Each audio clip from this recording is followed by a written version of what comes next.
Just steps away from the modern-day hustle and bustle of Florence's central train station, one encounters an iconic structure of the Italian city, the Church of Santa Maria Novella.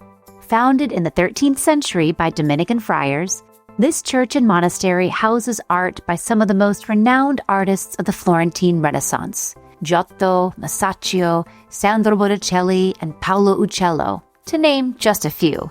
But the name that first engages visitors to the site is not that of a famous artist. It is that of one of the structure's most powerful patrons, the 15th century merchant Giovanni Rucellai. We find his name emblazoned across the front of the church's spectacular marble facade.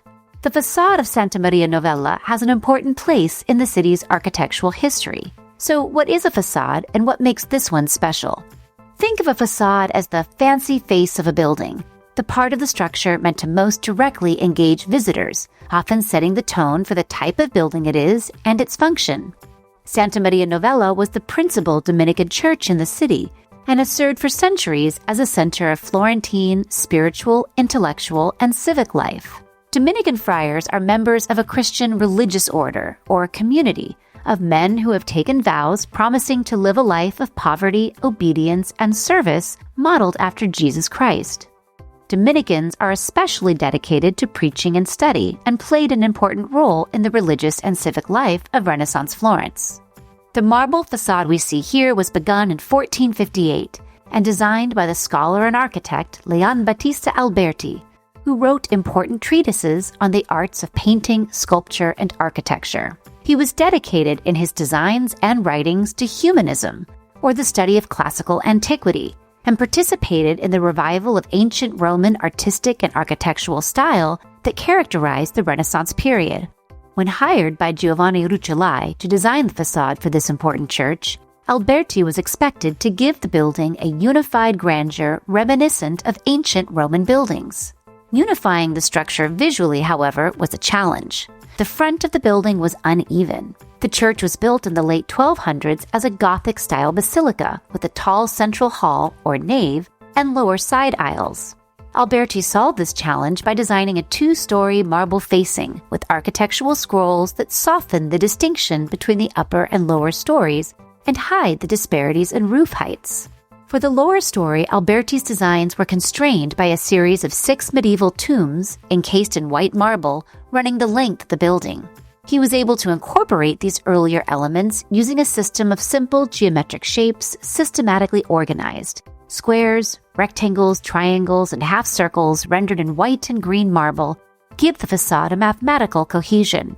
The entire lower level is framed by enormous square pilasters in alternating stripes of marble.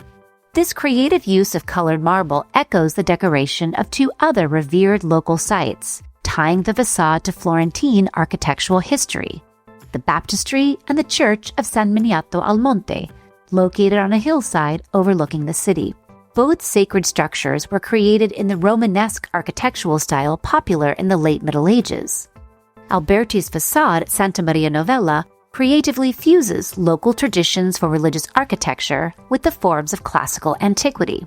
The central doorway is framed by a massive archway, like the triumphal arches of Roman antiquity, and flanked by equally massive green marble columns topped with Roman-style Corinthian capitals. 2 more immense marble columns flank the outer edges of the lower story.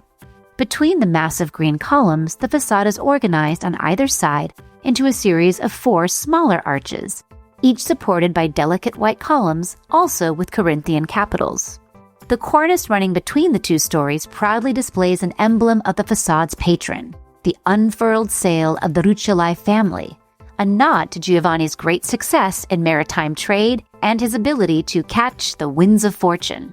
Lest we miss this mark of Giovanni's contribution, the motif is repeated in the square pilasters.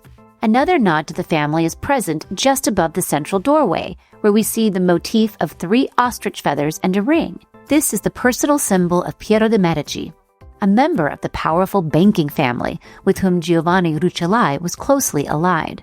Above the cornice runs a rectangle of white marble, punctuated by 15 evenly spaced squares, each with a decorative rosette at its center. This device recalls the decorative shapes in the architectural scrolls that unify the two stories and the spectacular rose window that lets light into the interior nave.